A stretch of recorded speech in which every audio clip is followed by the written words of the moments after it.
Next gen நேயர்கள் அனைவருக்கும் இனிய நல்வாழ்த்துக்கள். எல்லோரும் நன்றாக இருப்பீர்கள்.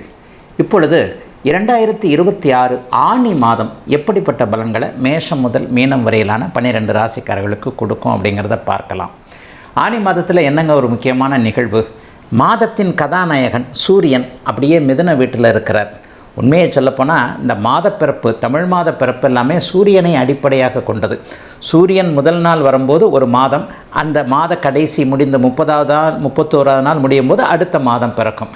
அப்போ ஆனி மாதத்தில் எப்போதுமே சூரியன் காலபுருஷனுடைய 3வது வீடு என்று சொல்லப்படக்கூடிய மிதுன வீட்டிற்கு வருவார். அப்போ அந்த மிதுன வீட்டில் அவர் உங்களுடைய ராசிக்கு எத்தனையாவது வீட்டில் வருகிறார் என்பதை பொறுத்து இந்த மாத பலன்கள் கண்டிப்பாக நடக்கும். சூரியன் எப்போவுமே 3, 6, 10, 11ஆம் இடங்களுக்கு வரும் பொழுது உங்கள் ராசிக்கு 3, 6, 10, 11ஆம் இடங்களில் வரும்போது உபசய ஸ்தானங்கள்னு சொல்லுவோம். வெற்றியை கொடுக்கக்கூடிய இந்த ஸ்தானத்தில் 3, 6, 10, 11 வரும் பொழுது மிகப்பெரிய நல்ல பலன்களை கண்டிப்பாக செய்வார். இந்த மாதம் செவ்வாயுடைய மாற்றமும் நடக்குதுங்க. ஆனி மாதம் 10ஆம் தேதிக்கு பிறகு பார்த்திங்கன்னா செவ்வாய் தற்போது இருக்கக்கூடிய ஆட்சி வீட்டிலிருந்து சுபத்துவ வீடு, சுபருடைய வீடுன்னு சொல்லப்படக்கூடிய 2ஆம் வீடான ரிஷப வீட்டிற்கு அவர் மாறுகிறார். மேஷத்திலிருந்து ரிஷபத்திற்கு மாறுகிறார். மிக முக்கியமான நிகழ்ச்சி என்னங்க, சமீபத்தில் தான் குரு பயிற்சி நடந்தது. உச்சகுரு பகவான் அப்படியே கடகத்தில் வலுவாக இருக்கிறார். கூடவே அவர் கூட சுக்கிரன் இருப்பதும் மிகப்பெரிய யோகமான அமைப்பு. சனியால் துன்பப்பட்டு கொண்டிருக்கக்கூடிய விரயச்சனி, அஷ்டமச்சனி, கண்டச்சனி, அர்த்தாஷ்டமச்சனின்னு சனியால் துன்பப்பட்டு கொண்டிருக்கக்கூடியவர்கள் எல்லாரையுமே ஆறுதல் படுத்துகின்ற விதமாக இந்த சனிக்கு உச்சகுருவின் பார்வை கிடைப்பது என்பது சனியுடைய வாழை சுருட்டி வச்சுக்கிட்டு கொஞ்சம் இருக்கக்கூடிய ஒரு தன்மை. ஆக பெரும்பாலும் ஒரு நல்ல அமைப்புகள் தான் இருக்குது. மாதாந்திர கிரகங்கள்னு சொல்லப்படக்கூடிய புதனும் சுக்கிரனும் ஓரளவிற்கு நல்ல அமைப்பிலே இருக்கிறாங்க.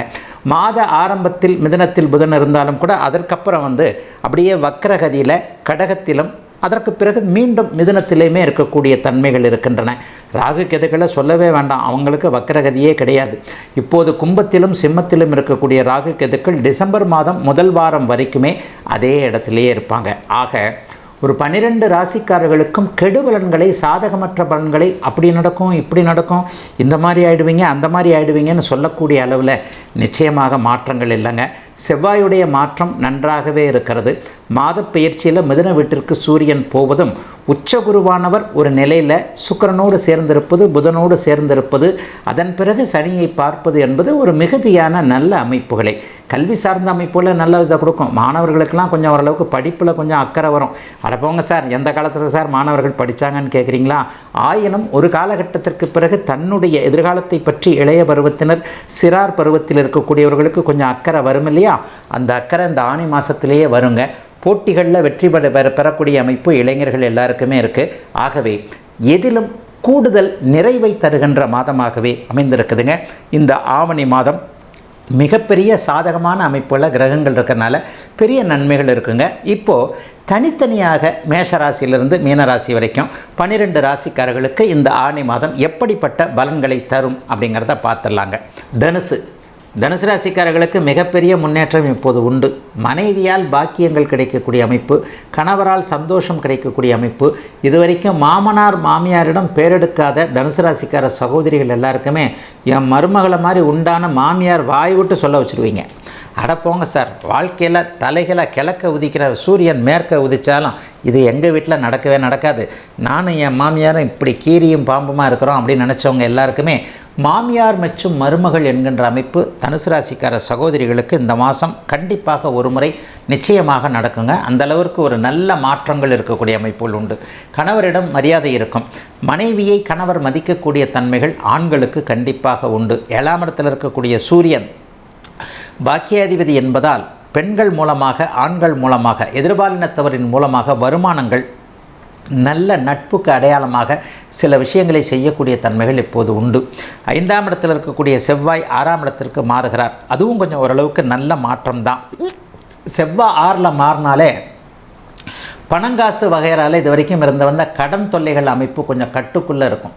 கடனை அடைக்கவே முடியலைங்க, அதை பண்ண முடியலைங்க, இதை பண்ண முடியலைங்கன்னு நினச்சிக்கிட்டு இருந்தவங்க எல்லாருக்குமே கடனை அடைக்கக்கூடிய அளவுக்கு வருமானம் வரும்.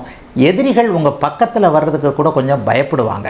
மிக மிக முக்கியமாக பூமி சார்ந்த தொழில்கள், பில்டிங் சம்மந்தப்பட்டது, மருத்துவ தொழில்கள்னு சொல்லப்படக்கூடிய மெடிக்கல் ஷாப்பு, நர்ஸாக இருக்கிறேன், டாக்டராக இருக்கிறேன், மருத்துவமனை நடத்துகிறேன், இந்த மாதிரியான விஷயங்களில் செவ்வாயின் தொழில்களில் இருக்கக்கூடிய தனுசு ராசிக்காரர்கள் எல்லோருக்குமே மிகப்பெரிய அளவில் முன்னேற்றங்கள் இனிமேல் தனுசு ராசிக்காரர்களுக்கு வரப்போகுதுங்க. 8ஆம் இடத்துல குருவும் சுக்கிரனும் இருக்கிறது எதிர்பாராத அதிர்ஷ்டத்தை நன்மையை கொடுக்கக்கூடிய ஒன்று. ஊர் விட்டு ஊர் போகக்கூடிய மாற்றங்கள் இப்போது கண்டிப்பாக வரும். சிலருக்கு வெளிநாடு வெளிமாநிலம் போகக்கூடிய ஆர்வங்கள் ஆசைகள் வந்துடும்.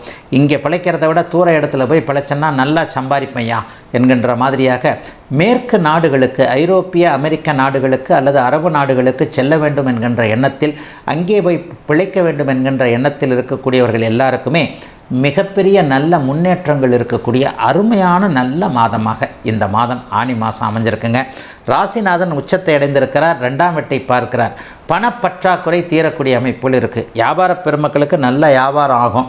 தொழிலாளர் பெருமக்களுக்கு நிர்வாகத்தோடு நல்ல ஒரு ஒன்றுதல் இருக்கக்கூடிய அமைப்புகள் உண்டு. ஏதாவது ஒரு வகையில் சம்பள உயர்வு கிடைக்கும். வேலை செய்கிறவங்க எல்லாருக்குமே இதுவரைக்கும் இல்லாத அளவுக்கு ஒரு ஃப்ளக்சுவேஷன், அதாவது எதிலும் ஒரு நிலைத்தன்மை இருக்கக்கூடிய அமைப்பு, ஃப்ளக்சுவேஷன் அகலக்கூடிய அமைப்புகள் என எல்லாவற்றிலும் ஒரு நிறைவுகள் இருக்கக்கூடிய அமைப்புகள் உண்டு. கௌரவ மதிப்பு கூடும். ராசிநாதன் உச்சத்தை அடைகிறார், அவர் 8ல் மறைகிறார்ன்றது 2வது பட்சம். சுக்கரனோடு சேர்ந்து அவர் உச்சத்தை அடைந்திருக்கின்ற காரணத்தினால் எந்தெந்த இடங்களில் மரியாதை போச்சுன்னு நினச்சிங்களோ அந்த இடத்துலலாம் மரியாதை திரும்பி வரக்கூடிய நல்ல மாதங்க இந்த ஆனி மாதம். அப்படியே தனுசு ராசிக்காரர்களுக்கு வயதிற்கு ஏற்றாற்போல்